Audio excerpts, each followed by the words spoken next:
গল্প কবিতা পাঠে সকলকে স্বাগত জানিয়ে শুরু করছি আজকের গল্প।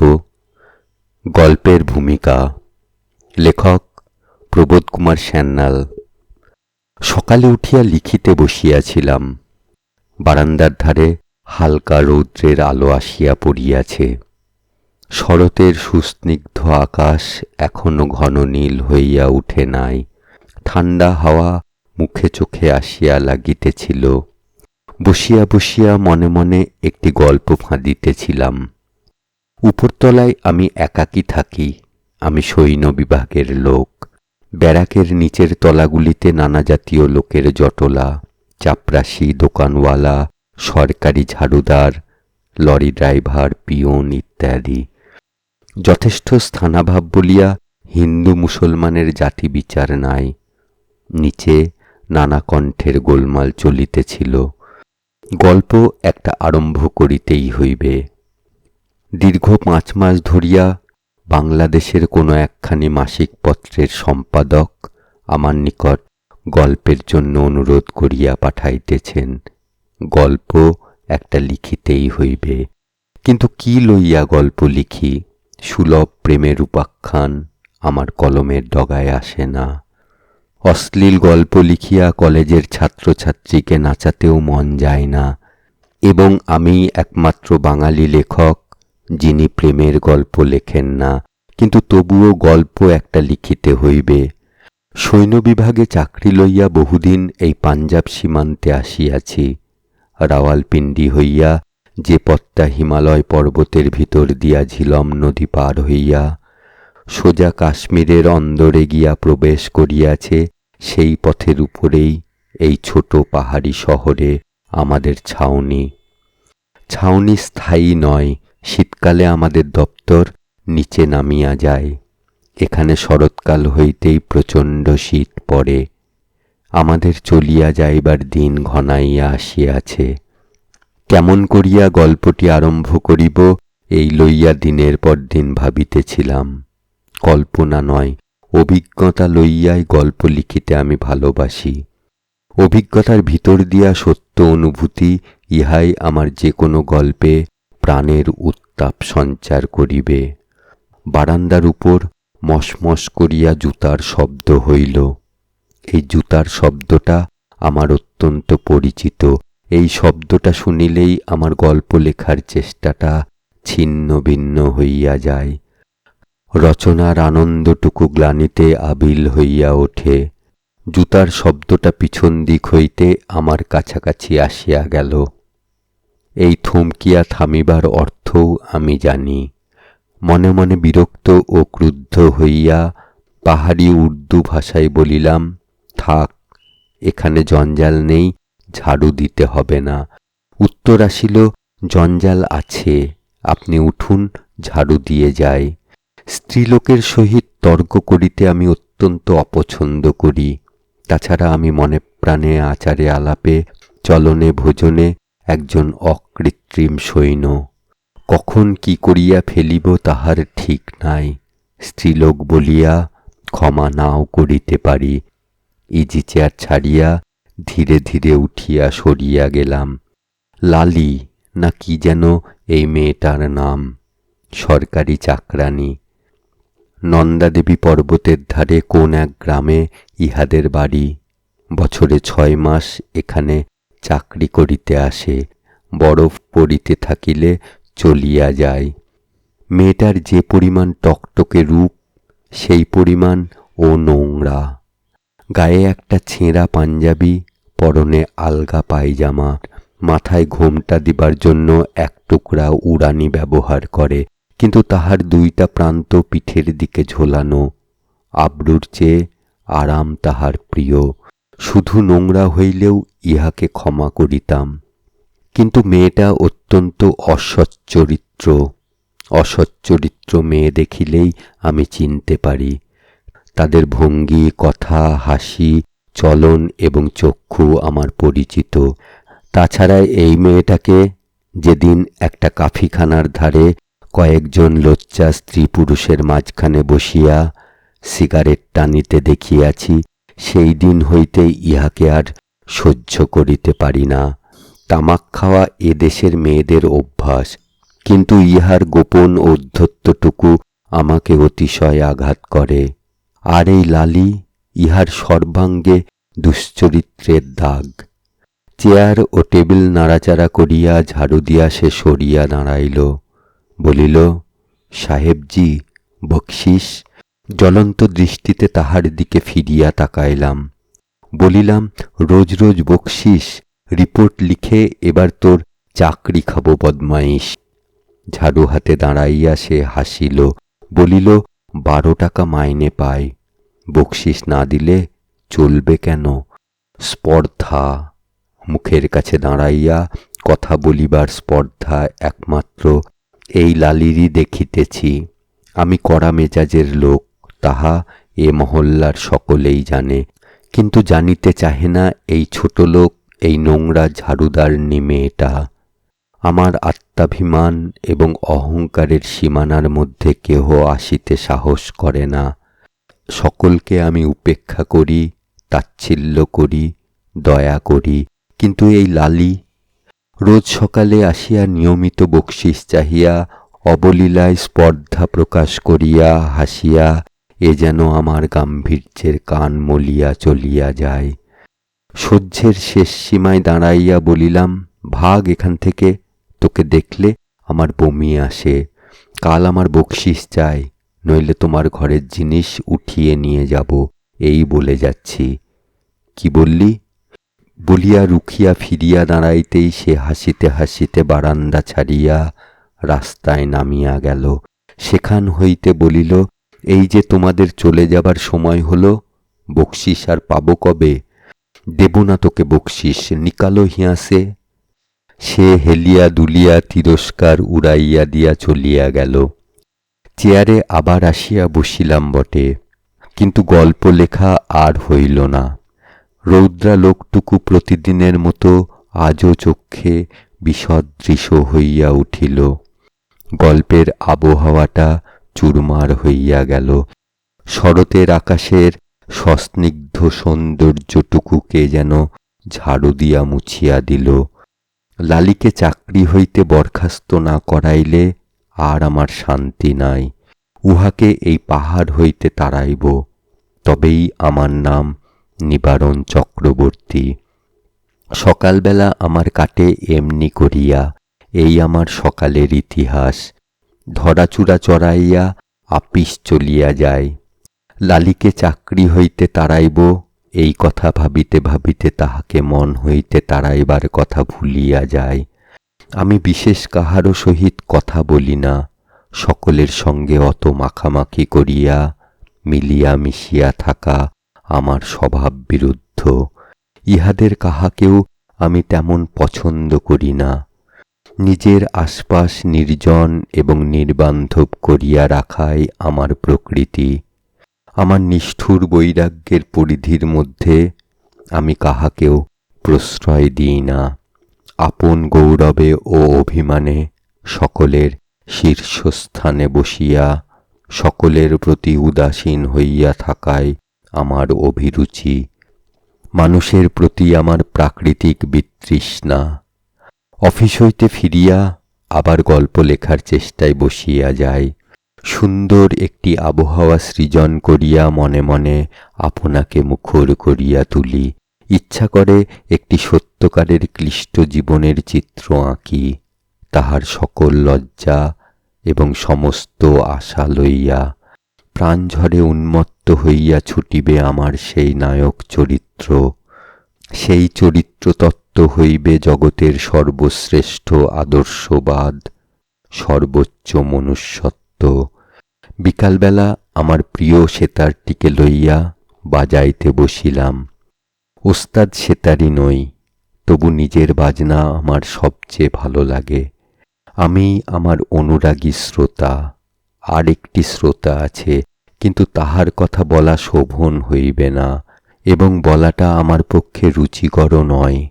রুচিকর নয় তাহার কারণ, স্ত্রীলোক সম্বন্ধে আমি যেন কোথায় একটি অশ্রদ্ধা পোষণ করি।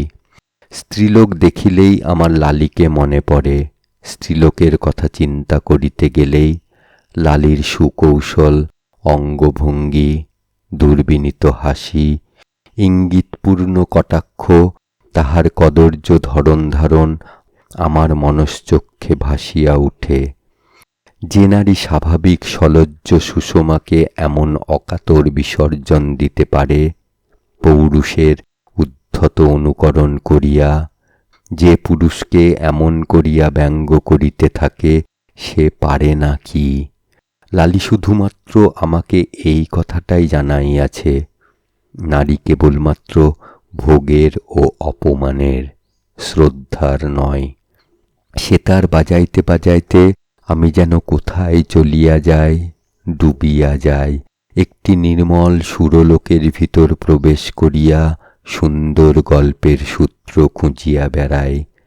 এমন একটি গল্প, যাহার ভিতর দিয়া জীবনের সুদূর ও গভীরতম অর্থটিকে উদ্ঘাটিত করিয়া দিতে পারি। মুখ তুলিয়া দেখিলাম নীরব শ্রোত্রীটি পিছন ফিরিয়া বসিয়া আছে, আপাদমস্তক তাহার বোরখায় ঢাকা। প্রতিদিন তাহাকে দেখিয়া আসিতেছি।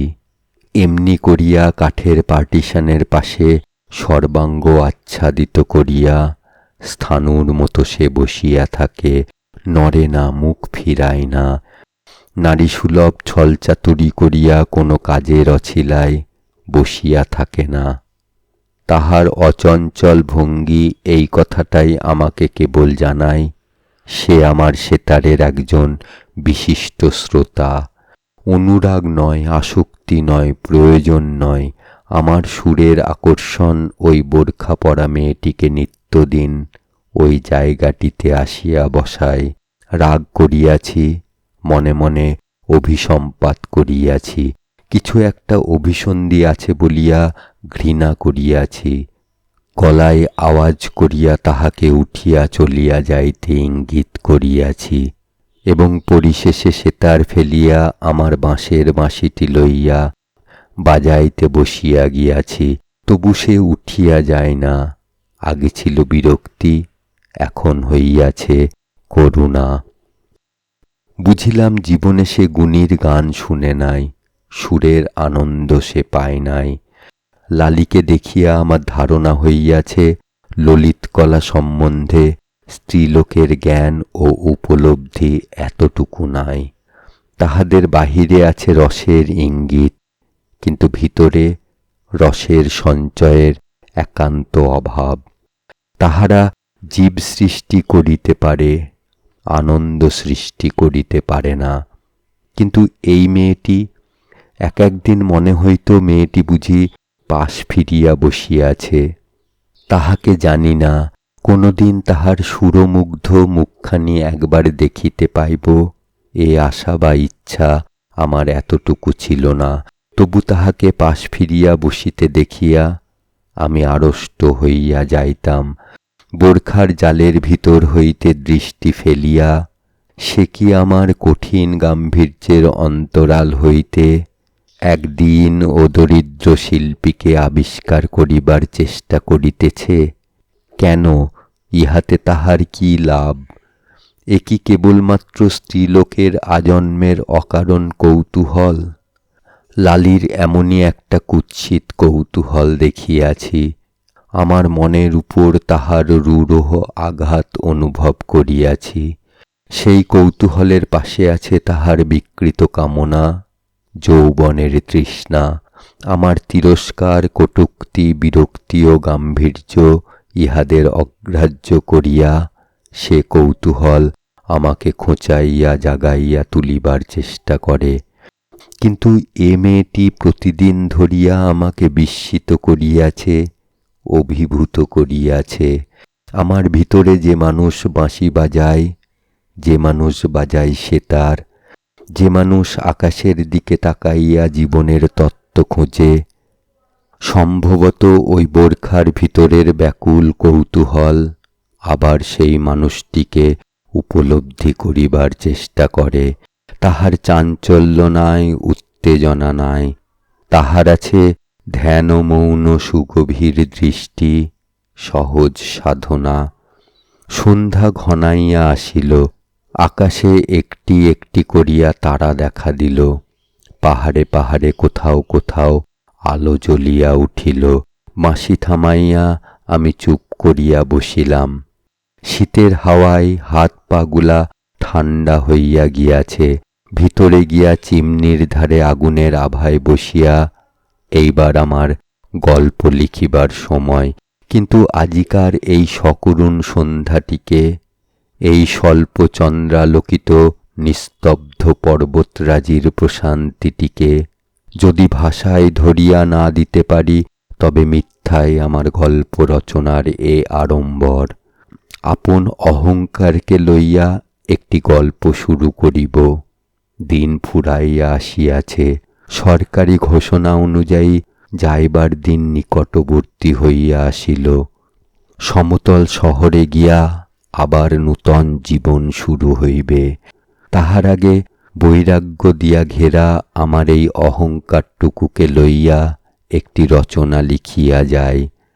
আমার অহংকারের যে আভিজাত্য, সেখানে জনসাধারণের আঘাত পৌঁছায় না। আমার সে অভিমান উদ্ধত নয়, রূঢ় নয়। প্রতিদিনের জীবনের লাভ ক্ষতি, লজ্জা কলহ ও সংশয়ের মধ্যে নামিয়া আসিয়া আপনাকে সে অপমান করে না, সংকীর্ণ করে না। আমার সে অহংকার সন্ন্যাসী মানুষের প্রতি তাহার অপরিসীম অবহেলা। আজ সকালে চাবুক লইয়া লালিকে তাড়না করিয়াছিলাম। মার খাইবার জন্য প্রস্তুত হইয়া সে মুখের উপর মুখ তুলিয়া কহিল, মারো। স্ত্রীলোকদের সুবিধা লইয়া যে নারী স্বেচ্ছাচার করে, তাহাকে আমি ঘৃণাও করি এবং তাহাকে দৈহিক শাসন করিতেও আমার বাধে না। কিন্তু এখানে ছিল আমার অহংকার। সে প্রতিবাদ করিবে না, প্রতিঘাত করিবে না, মুখ বুজিয়া অপমান সহ্য করিবে। এই অবজাত অবজ্ঞাত যুবতীটির এত বড় অহংকার, এতখানি স্পর্ধা আমার সহিল না। বলিলাম, যদি সপাসপ চাবুক লাগাই, কি করতে পারিস? কে আছে তোরে পাহাড়ে যে? সে কহিল, কেউ নেই বলেই তো তোমায় আমি ভয় করি না। কেউ থাকলেও তোমায় কিছু বলতো না। বলতো না, এত বড় তেজ? বলিয়া পকেট হইতে 1টা টাকা বাহির করিয়া তাহার দিকে ফেলিয়া দিয়া পুনরায় কহিলাম, খবরদার, আর আসবি নে আমার এখানে। আমি নিজেই আমার বারান্দায় ঝাড়ু দেব। যা, চলে যা। টাকাটা তুলিয়া সে গম্ভীর হইয়া ছুঁড়িয়া আমার গায়ের উপর ফেলিয়া দিল। গায়ে লাগিয়া মেঝেতে পড়িয়া সেটি গড়াইয়া গেল। বলিল, 5 মাস কাজ করে 1 টাকা বকশিস? তোমার নজর একটুও উঁচু নয়। 10 টাকা অন্তত যদি না দাও, তো রাস্তায় একদিন ধরে তোমার পকেট থেকে কেড়ে নেব। বলিয়া ঝাঁটাটা লইয়া সম্রাজ্ঞীর মতো সে চলিয়া গেল। দাঁড়াইয়া দাঁড়াইয়া কাঁপিতেছিলাম। আজ বোরখা ঢাকা মহিলাটির দিকে চাহিয়া সেই কথাটাই মনে হইতেছিল।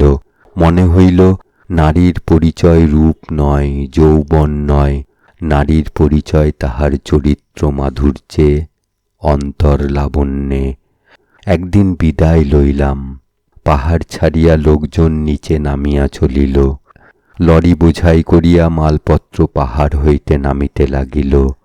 যতদূর দেখা যায়, পাহাড়ের পর পাহাড় তুষারাচ্ছন্ন হইয়া গিয়াছে। উপরে শরতের আকাশে মেঘ ও রৌদ্রের খেলা। পথে গোরা সৈন্য, অফিসার, কেরানি, চাপরাশি সকলের মুখেই আনন্দ উজ্জ্বল্য। পাহাড়ের গা ঘেঁষিয়া সারবন্দি অসংখ্য মোটর লরি আঁকিয়া মাকিয়া ছুটিয়াছে। কোলাহল কলরবে, বিদায় অভিবাদনে সারা পথ মুখর। আমার গাড়ি ছিল অনেক পিছনে। সম্মুখে অনেক দূরে একটা গোলমাল উঠিতেই আমার আগের গাড়িগুলি থামিয়া গেল। পথের উপর নামিয়া সকলে সেই দিকে ছুটিতে লাগিল। কে একজন নাকি মোটর চাপা পড়িয়াছে। আমি ছিলাম মেকানিক্যাল ট্রান্সপোর্টের লোক। পিছন দিক হইতে চিৎকার করিয়া বলিলাম, গো অন, থামবার সময় নেই। সত্যি সত্যই একজনের দুর্ঘটনায় সকলের গতিরুদ্ধ হইলে চলিবে না। ইহাই আমাদের নিয়ম, নিয়মকে স্বীকার করিতে হইবে। আমরা সৈন্য। আমি আমার গাড়িখানাকে অতি কষ্টে পাশ কাটাইয়া লইয়া চলিলাম। পার হইবার সময় গাড়ির উপর হইতে দেখিলাম, সেই দুর্ভাগাকে সকলে মিলিয়া অ্যাম্বুলেন্সে তুলিবার আয়োজন করিতেছে। সে তখন অচেতন, হয়তো নাও বাঁচিতে পারে, হয়তো বা বাঁচিয়া যাইবে, কিন্তু নিকটে আসিয়া হঠাৎ যেন দিশাহারা হইয়া গেলাম। এ যে সেই সবুজ রঙের বোরখা, সেই লাল কালির দাগ, হাতের কাছে একটা সাদা সুতার সেলাই, পায়ের দিকে খানিকটা ছেঁড়া, এ যে সেই আমার নীরব নারী শ্রোতা। গাড়ি হইতে লাফাইয়া নামিয়া পড়িলাম, কিন্তু আরও দেখিবার বাকি ছিল। আমি ব্র্যান্ডি খাইতাম, পকেটে সকল সময় বোতল থাকিত। খানিকটা ব্র্যান্ডি খাওয়াইবার জন্য তাহার মুখের ঢাকা খুলিতেই আমার আর সংশয় রহিল না। এ লালি, লালি, লালি ছাড়া আর কেহই নয়। অদ্ভুত বিস্ময়ে ও আবেগে অভিভূত হইয়া পুনরায় মোটরে আসিয়া উঠিলাম। হৃদয় লইয়া কারবার করিবার সময় নাই। মোটরের স্পিড বাড়াইয়া দিলাম। ভাবিলাম, এই দূর পথে, এই হিংস্র দানব গতি মোটর লরির বিপজ্জনক পথে সে আসিয়া দাঁড়াইল কেন? বকশিসের লোভ, প্রেম, শিল্পীর প্রতি অনুরাগ, কে জানে। মোটরের স্পিড আরও বাড়াইয়া দিলাম। এসব কথা ভাবিবার সময় নাই। বাসায় পৌঁছিয়া একটা গল্প আরম্ভ করিতেই হইবে।